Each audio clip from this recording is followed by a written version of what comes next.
I have a lot to say, and I'm just trying to, whatever, just, okay.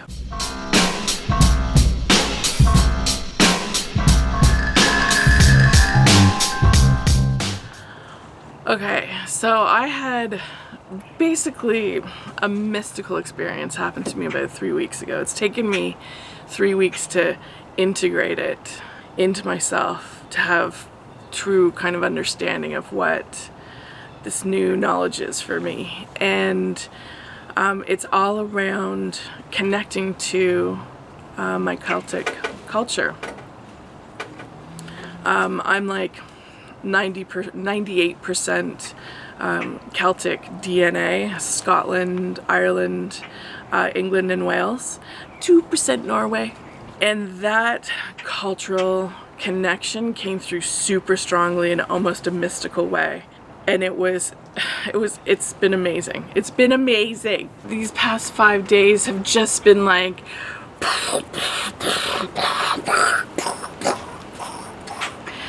with knowledge. It's like a downloading of wisdom. I was reading this book, To Speak to the Trees, by Diana Beresford Kroger. It was amazing. She is Irish. She lives now in Canada. It was all about her life growing up under Brechin law and as an orphan in Lachines in Ireland, and what she's been taught, basically. I was having a lot of resonance with her book because it's about connecting with the earth and learning about the earth and the plants and the trees. And then it came to this one word in Gaelic. It's in Irish, it's Mohatyat. Mohatyat. And it means the feeling in your chest that you have when you recognize sentience in a tree. And over the past few weeks, I realized that Mohatyat is just that heart connection with other beings that share soul with us. And this blew open this understanding and this connection to this word Mohatyat, this Irish word, opened a flood door for ancestral connection. I felt ancestors, I felt connected to this culture, I felt an embodiment and a belonging in a way that I never have before. And it was such a relief to me, because I had read earlier this book by Robin Wall Kimmerer called Braiding Sweetgrass, which I love so much. However, I resonated with that worldview. I felt connected to it. I felt that was in me. But I'm not Indigenous, and that doesn't belong to me. Well, because I'm Celtic. And Celts believe and feel in a very, very similar, parallel way to Indigenous people. If you loved braiding sweetgrass, but you're Celtic, meaning you have Scottish, Irish, English and Welsh ancestry, any of those, read To Speak for the Trees. It is the Celtic braiding sweetgrass. I shit you not. That's what made this so important to me and so significant, is because I belonged to this culture. I belonged to Celtic culture. Everything about me that I had been kind of weird my whole life, this deep and intense, non-specific love for the natural world, it's Celtic. It's Celtic culture. It's wrapped up in Celtic culture. It's embodied in Celtic culture. I have so much to talk about. Like months and months ago, I took to heart Willie Ehrman's ask to go, or Willie Ehrman's suggestion that settlers go and connect to our own culture and our own language. And I can only testify that that is the truth. That will change your life. It changed my life. It's changing my life. Connecting to Celtic culture gave me place. It gave me roots, thousands and thousands of year-old roots of a worldview that still lives in me. Our spirituality, our Celtic spirituality, is alive. It's alive and living in all of us here, transplanted Celts on Turtle Island. It's rich and deep, and the words, the Celtic words, sorry, the Gaelic words that I'm learning, and they're mostly Irish, are wrapped up in that. Okay, here's a word, anam korra. Also anam kara, anam korra. It translates to soulmate or soul friend, but it's more than that because it's connected to Mohatyat, and it's connected to Celtic worldview and Celtic spirituality. Anam korra is a soul friend, and it's the idea though that we all share one soul. And so we can have Mohatyat, which is sensitivity and feeling for any being in the world, because we all share one soul, we all share anam. Everything in Celtic worldview is inspirited. There's no separation between your regular life and your spiritual life. Life is spiritual. Life is made of one soul, one connected soul, and you can feel anam korra for everything. You can have anam korra with any being in the world, and the idea as well is that we can learn from the natural world directly, that trees have wisdom, and we can learn directly from trees, we can learn directly from the animals, we can learn directly from the plants and the wind and the water and the birds, everything, because it is all anam, and we can have anam korra. We can be anam korra to one another. We can be anam korra to the trees. Anam korra, soulmate, soul friend, soul beings with one another. And we can learn directly from the natural world. So the next Gaelic phrase that I learned was Hialta na Cruana. Hialta na Cruana. And this is translated into the song of the world, or world music, or the song of the universe. And it is the feeling that you have after a rain or after a fog, when you stand with your arms outstretched and the sun dances on your skin. Are you fucking kidding me? Like, I love this connection. I feel like, of course I'm Celtic. Why have I been resisting that for so long? Anyway, Hialta na Cruana. That is the song of the universe. That is the sunlight dancing on your skin. And that song was translated by Ogma, I don't know, 1,000 years ago, 2,000 years ago, into the ogum script. So the ogum script is the translation of the song of the universe into an alphabet, an old Irish alphabet, and each one of the letters refers to a tree. I'm home. Oh, these are my ancestors. This is who I am. This is the identity of this physical body in the world. This is the expression of anam, or universal soul, in this identification point. This body is Celtic.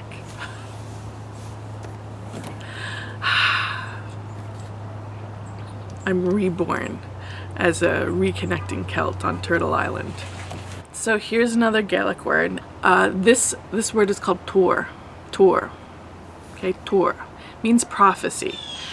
And prophecy is an integral part of Celtic culture. It's just an integrated aspect of living a life that is inspirited, living a life where spirit lives and walks with you and is in everything.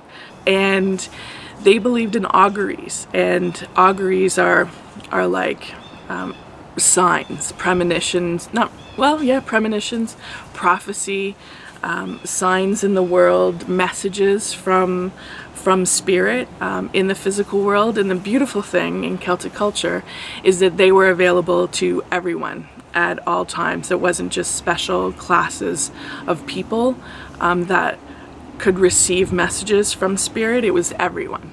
Everyone could receive them and could learn from them. So prophecy is an integral part of Celtic culture, and it may be why, if you're of Celtic ancestry, you have a little bit of the sight, because it's part of our culture.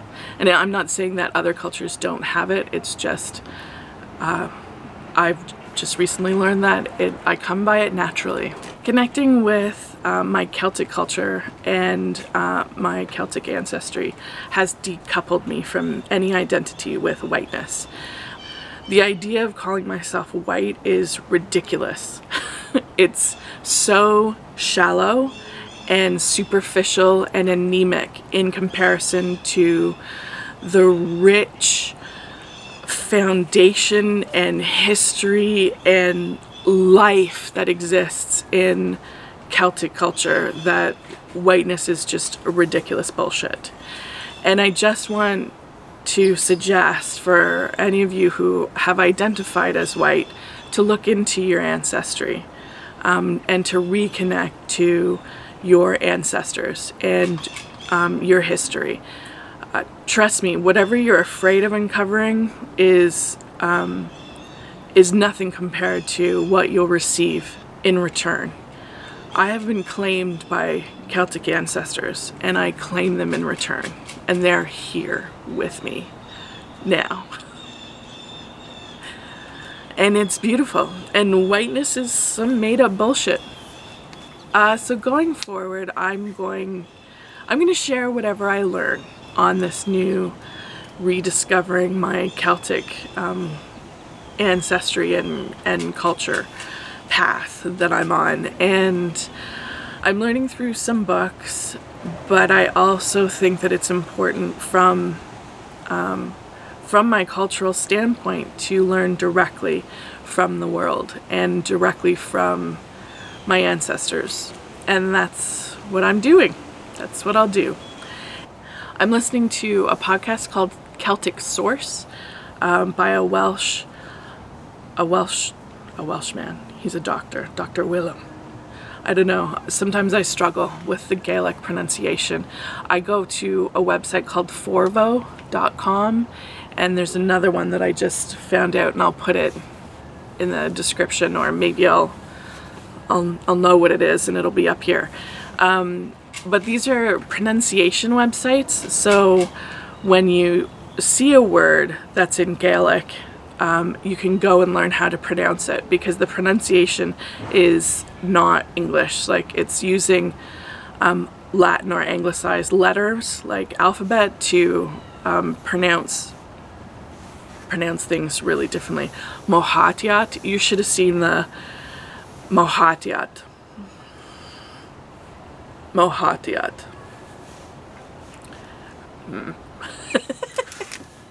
I need pronunciation. So hopefully that helps you. So for the past 3 weeks of integrating this new Celtic connection, Celtic cultural connection that I have, what I've uncovered, and it's not a surprise, there's a lot of shame in the culture. And it's not necessarily for things that were done by us, but to us. Like, the Celtic cultures were oppressed horribly by pretty much every invader that came into the British Isles. And I don't think any of that has been processed. I don't think any of the famines were processed by our ancestors. I don't think that the penal laws and the laws against our culture, practicing our culture, it was illegal to practice worship in the old ways. It was illegal to teach our children Gaelic and Irish. It was illegal to to play bagpipes. It was illegal basically to continue to participate in any of our cultural activities or ceremonies or sacred spiritual rites.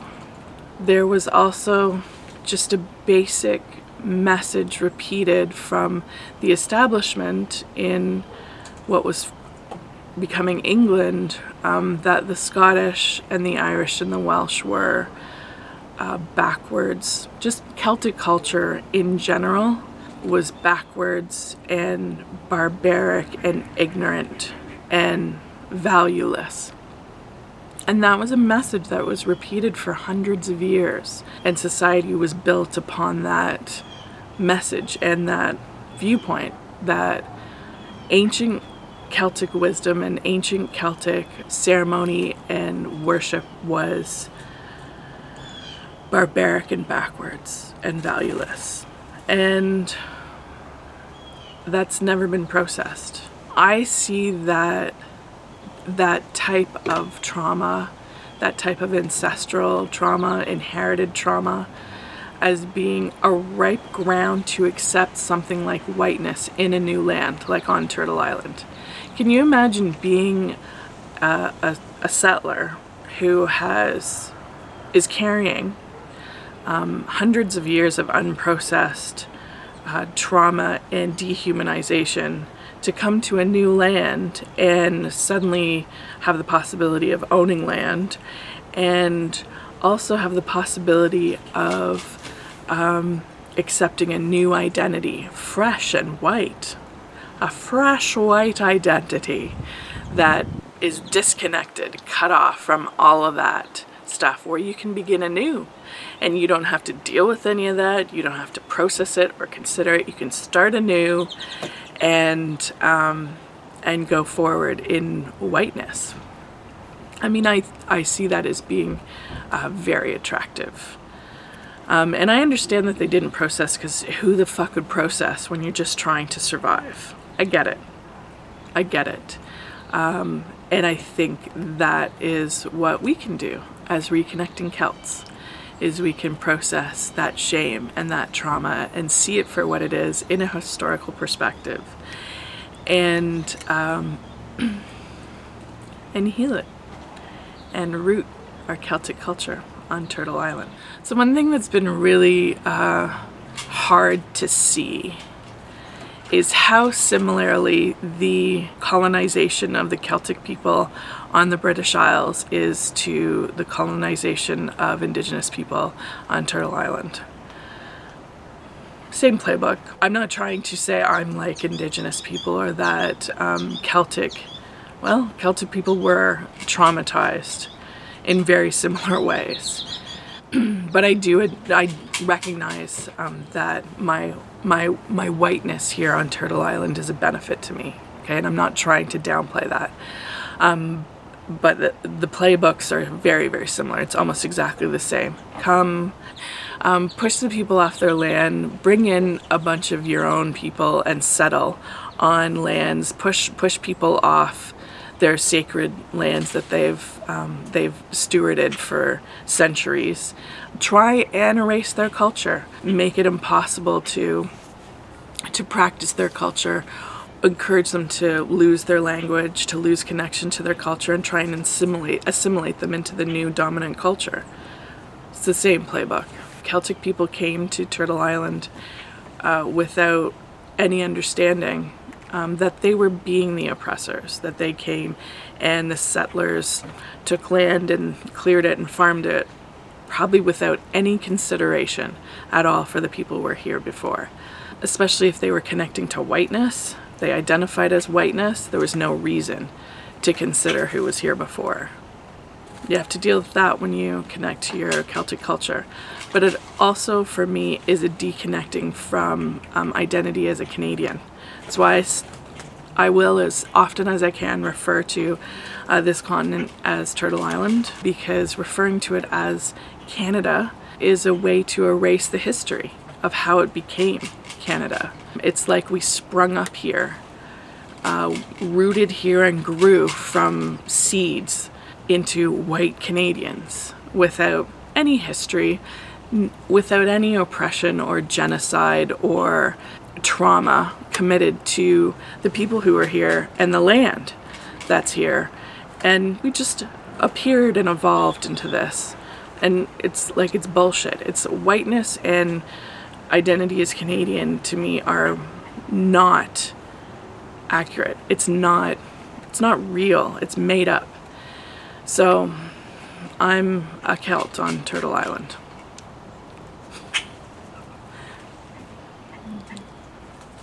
In the spirit of tour, I have a vision for Turtle Island.